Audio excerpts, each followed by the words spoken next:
یہ رات جمعہ 17 رمضان 2 ہجری کی رات تھی، اور آپ صلی اللہ علیہ وآلہ وسلم اس مہینے کی 8 یا 12 تاریخ کو مدینہ سے روانہ ہوئے تھے۔ دوسری طرف قریش نے وادی کے دہانے کے باہر اپنے کیمپ میں رات گزاری اور صبح اپنے تمام دستوں کے ساتھ ٹھیلے سے اتر کر بدر کی طرف روانہ ہوئے۔ ایک گروہ رسول اللہ صلی اللہ علیہ وآلہ وسلم کے حوض کی طرف بڑھا۔ آپ صلی اللہ علیہ وآلہ وسلم نے فرمایا، انہیں چھوڑ دو، مگر ان میں سے جس نے بھی پانی پیا وہ اس جنگ میں مارا گیا۔ صرف حکیم بن حزام باقی بچے، جو بعد میں مسلمان ہوئے اور بہت اچھے مسلمان ثابت ہوئے۔ ان کا دستور تھا کہ جب بہت پکی قسم کھانی ہوتی تو کہتے، قسم ہے اس ذات کی جس نے مجھے بدر کے دن سے نجات دی۔ بہرحال جب قریش مطمئن ہو چکے تو انہوں نے مدنی لشکر کی طاقت کا اندازہ لگانے کے لیے عمیر بن وہاب جماحی کو بھیجا۔ عمیر گھوڑے پر سوار ہو کر لشکر کا چکر لگا کر واپس گیا اور بولا، کچھ کم یا کچھ زیادہ 300 آدمی ہے، لیکن ذرا ٹھہرو، میں دیکھ لوں کہیں ان کی کوئی چھپی جگہ یا مدد تو نہیں۔ اس کے بعد وہ وادی میں گھوڑا دوڑاتا ہوا دور تک گیا، لیکن اسے کچھ نظر نہ آیا۔ پھر واپس جا کر کہا، میں نے کچھ پایا تو نہیں، لیکن اے قریش کے لوگو، میں نے بلائے دیکھی ہے جو موت کو لادے ہوئے ہے۔ یثرب کے اونٹ اپنی پیٹھ پر خالص موت اٹھائے ہوئے ہیں۔ یہ ایسے لوگ ہیں جن کی حفاظت اور سہارا صرف ان کی تلواریں ہیں اور کچھ نہیں۔ خدا کی قسم، میرا خیال ہے کہ ان کا کوئی آدمی تمہارے آدمی کو قتل کیے بغیر خود قتل نہ ہوگا، اور اگر تمہارے خاص لوگ مار دیے گئے تو اس کے بعد جینے کا مزہ ہی کیا ہے۔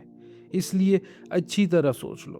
اس موقع پر ابو جہل کے خلاف جو جنگ پر زور دے رہا تھا، ایک اور جھگڑا کھڑا ہو گیا، جس میں یہ مشورہ دیا گیا کہ جنگ کے بغیر مکہ واپس چلا جائے۔ چنانچہ حکیم بن حزام نے لوگوں کے درمیان دوڑ دھوپ شروع کی۔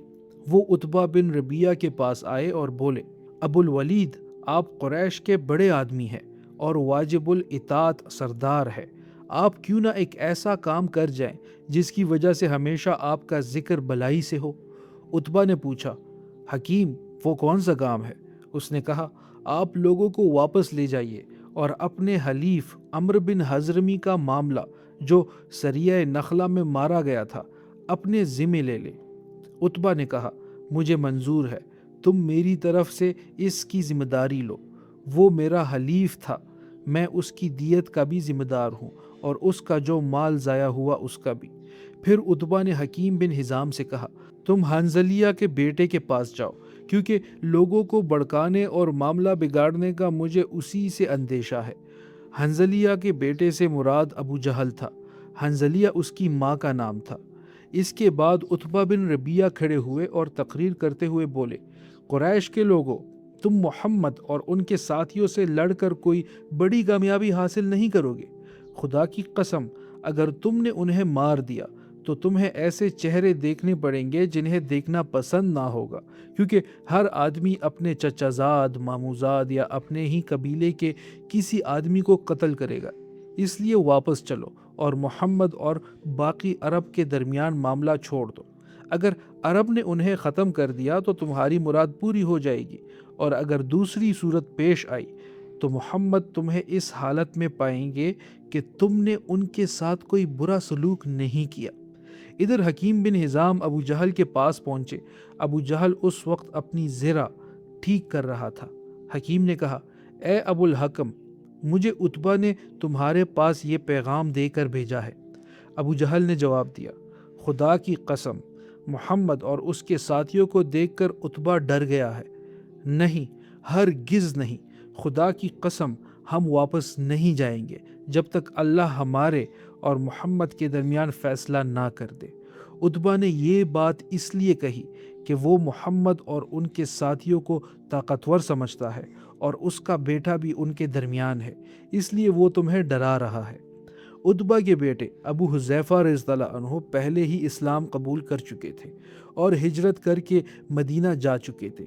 جب عتبہ کو پتہ چلا کہ ابو جہل کہہ رہا ہے عتبہ ڈر گیا ہے، تو اس نے کہا، جلد ہی پتہ چل جائے گا کہ کس کا سینہ ڈر گیا ہے، میرا یا اس کا۔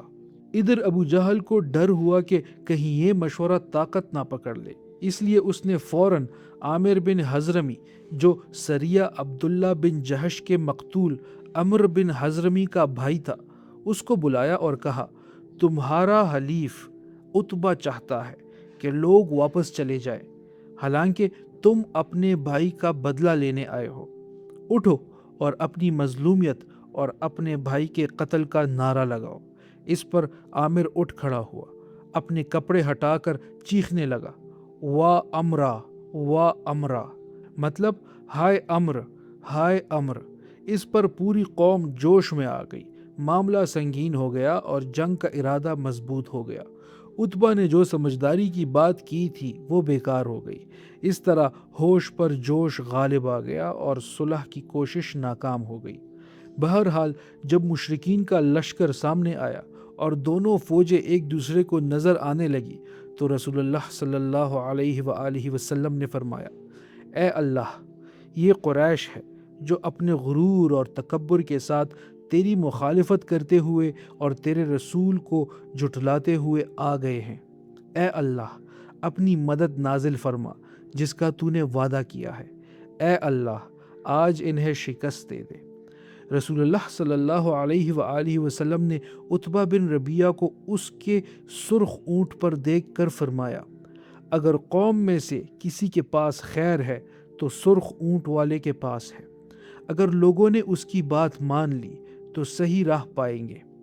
اس موقع پر رسول اللہ صلی اللہ علیہ وآلہ وسلم نے مسلمانوں کی صفیں ٹھیک کی۔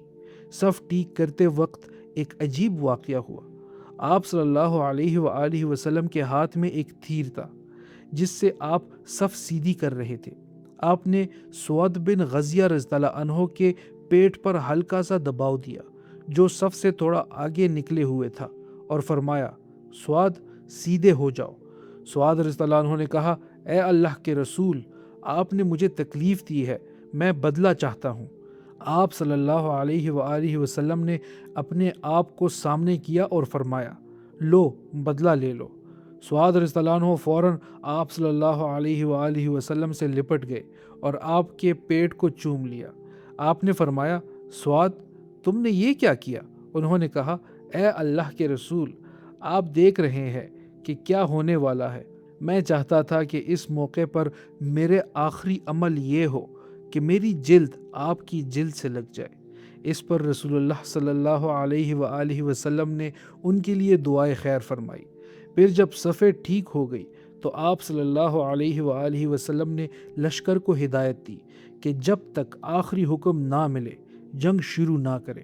پھر طریقہ جنگ سمجھاتے ہوئے فرمایا، جب مشرکین تمہارے قریب آ جائیں تو ان پر تیر چلانا، لیکن اپنے تیر بچا کر رکھنا، یعنی بے وجہ تیر نہ چلانا، اور جب تک وہ بالکل قریب نہ آ جائیں تلوار نہ نکالنا۔ اس کے بعد رسول اللہ صلی اللہ علیہ وآلہ وسلم اور حضرت ابوبکر رضی اللہ عنہ چھپر کی طرف واپس چلے گئے اور حضرت سعد بن معاذ رضی اللہ عنہ اپنا نگرانی دستہ لے کر چھپر کے دروازے پر کھڑے ہو گئے۔ دوسری طرف مشرکین میں ابو جہل نے بھی دعا کی۔ اس نے کہا، اے اللہ، ہم میں سے جو رشتوں کو زیادہ توڑنے والا اور زیادہ برے کام کرنے والا ہے، آج تو اس کو شکست دے دے۔ اے اللہ، ہم میں سے جو تیرے نزدیک زیادہ پسندیدہ ہے، آج اس کی مدد فرما۔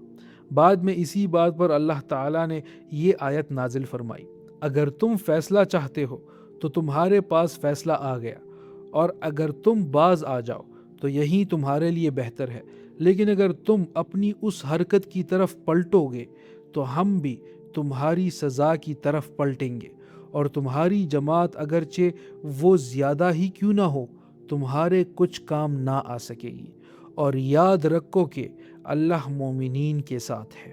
تو دوستو، جنگ کی باقی تفصیل ہم اپنی اگلے ایپیسوڈ میں جانیں گے۔ تب تک کے لیے ہمیں اجازت دیجیے۔ اللہ حافظ۔